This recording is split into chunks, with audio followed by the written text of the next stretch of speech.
In this video, I will be continuing the discussions on tensors. So, we discussed on tensors regarding the 1-0 tensors. So, a tensor PQ tensor is a tensor that eats P covectors. So, P covectors and Q vectors, and finally gives you a number of the underlying field. So now in the previous video I talked regarding the tensors that eat covectors, and those are vectors actually. So vectors can also be regarded as a 1-0 tensor. So in the formalism that we are working in, we have a set, we induce over it with a topology, we give it a manifold structure, and then finally at a point we look at the tangent spaces. So, and while working we have seen that the tangent spaces are a vector space with a very peculiar basis written in this form, where the most nice description is the fact that the tangent spaces to a point is actually a set or a collection of the directional derivatives to all the smooth curves. So all possible smooth curves that you can form over the manifold. So you can take a parameterization to a field, to a manifold. This is a subset of the manifold, and then you can again reduce it down using a chart. Chart is just a coordinate map, and then you have you can again use a function, a C in infinity m function f, and map it to R. So directional derivatives to all possible curves at a point is given. So let me just this diagram is always good to draw. So this goes like this, and then that will be gamma of x, and this point is x inverse of f. So what is the directional derivative? It is, I will take this direction. So what it should be is that gamma of O is just the composition, derivative at a point 0 is x acting on f to a curve gamma at a point P. So this is the definition, where gamma of 0 is a point P that belongs in the U. Now this formalism is what that describes the directional derivative. And now you have f of gamma, derivative at a point 0. This can be written as f of x inverse of x, where I have just introduced an identity. This is just an identity. This can be written as using the chain rule,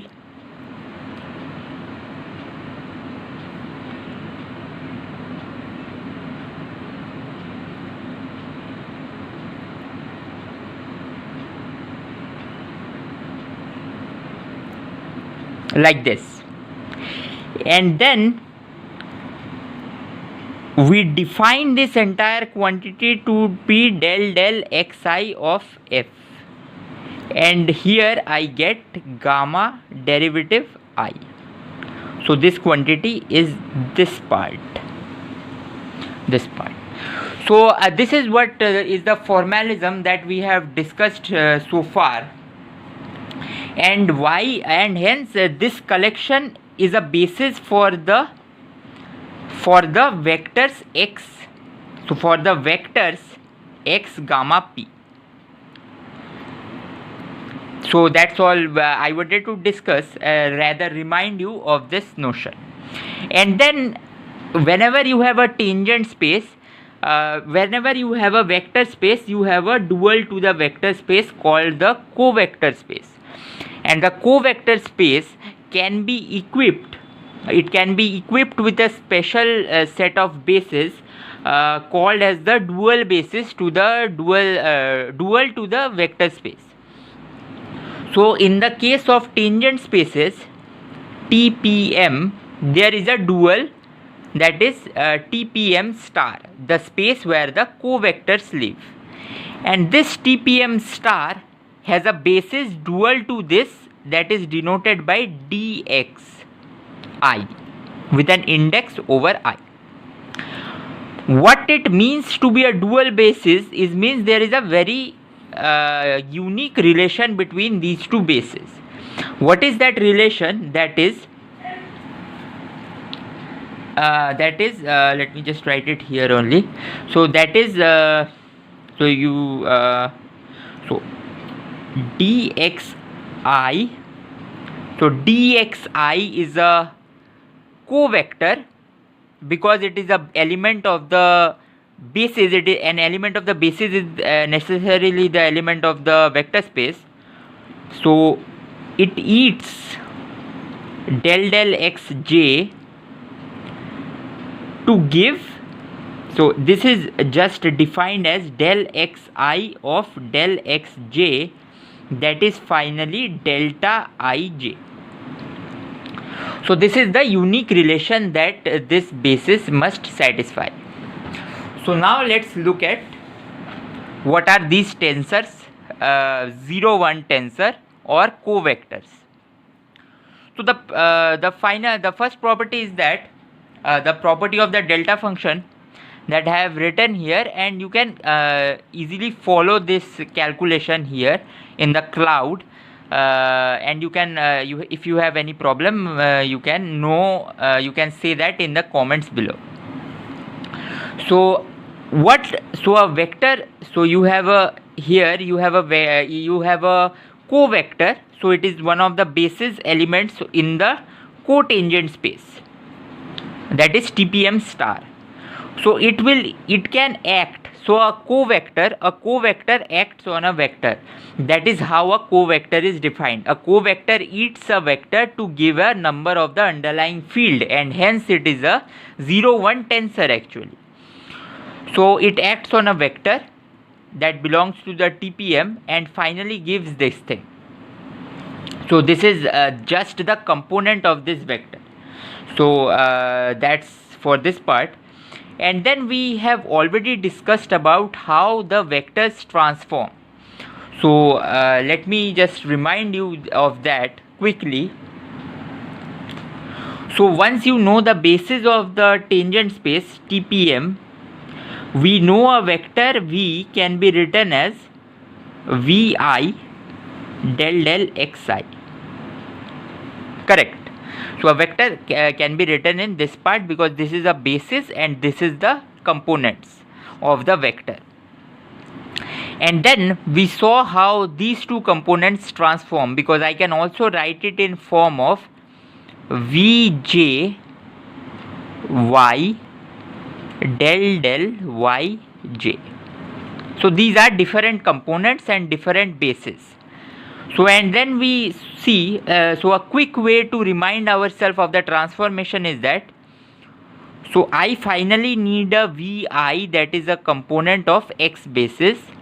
So I must sum over all the y parts. So this is a y part here. I must sum over the y parts and create a x part.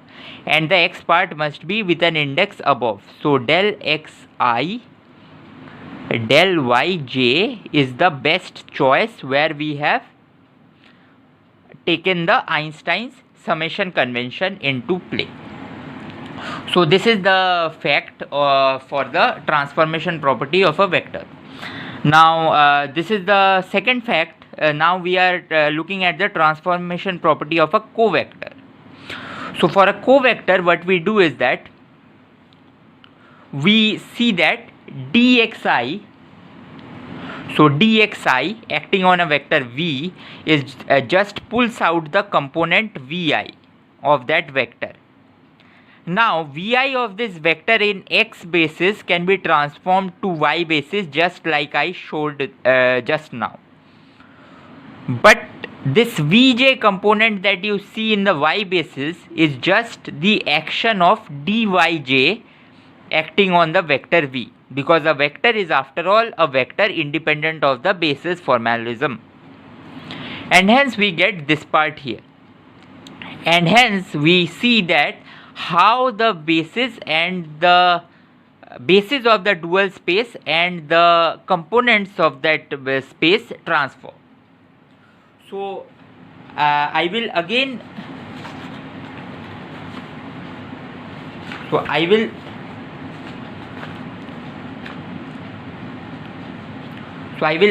quickly summarize this part. So the part is, you have a vector vi del del xi, you have a covector omega j dxj. So this belongs to TPM and this belongs to TPM star. Okay, now the component of the covector you can quickly, without any derivation, can intuitively see how it will transform. So if I want to find the component in the x basis and I want to transform it from the components in the y basis, so obviously the final index should be down with a j. So that means I should have a del, and it must be of x. So I should have a del xj, and in the upper part I must induce a summation over this I of y. So y I. So this is the transformation property of a covector, and the transformation property of a vector. So well, let me just first write this part.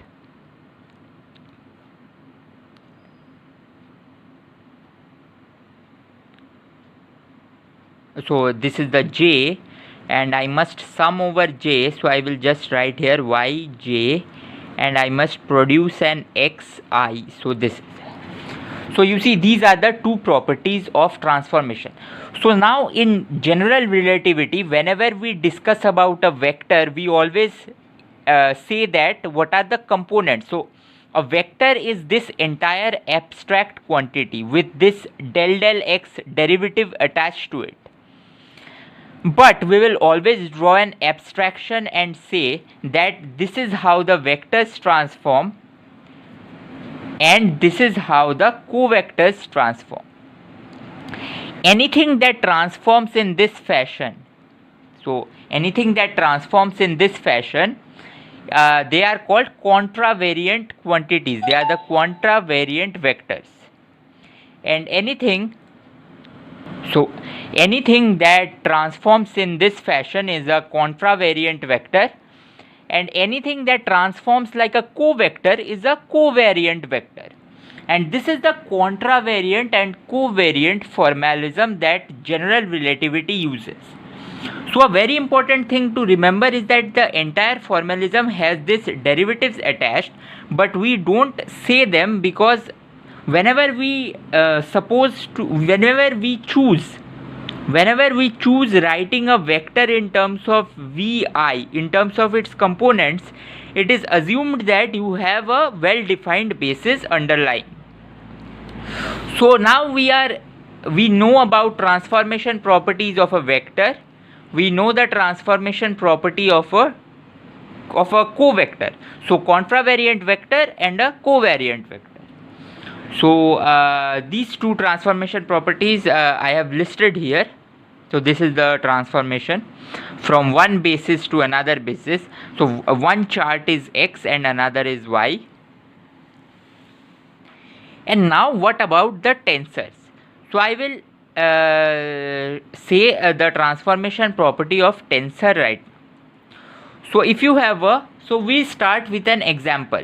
So if you have a 1-1 tensor, then it will take as its input a covector and a vector. This is a vector and this part is a covector. And once it has taken that, because of the linearity of this tensor map, these components, the component of the vector and the covector, will jump in the front, and then we will get this. And then finally you can describe, you can define this part, you see, with the bracket here, as a component of a tensor. But now you see, from at this point, when we are here, from here, you see, we have made it, we cannot take out the component action out of this. So this description can be equivalently well described if we define something like this. So why is this a good definition, where this is the tensor product definition that is implicitly being used now, is because you see, this omega, which is a covector that belongs to the TPM star, this will act, so this will act here, and whenever this acts, it will pick up the ith component of this omega, and I will get omega I. And then this will act again here, which belongs to TPM, the vectors, and this will again pick out the component of the vector, because a covector always picks up the component. This is the dual basis, and I will get this part here. And hence finally we have achieved a nice tensor description, a description of a tensor that is nothing but T of a covector and a vector. So T of a covector and a vector can be equivalently be defined as Tij del, I will sum del xi tensor del x,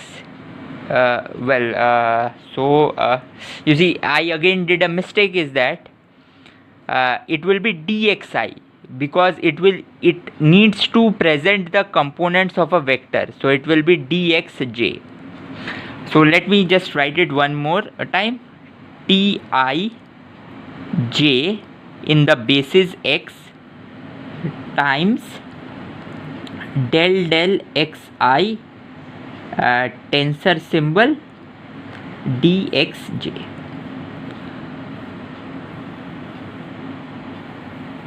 So this is the description of a 1-1 tensor.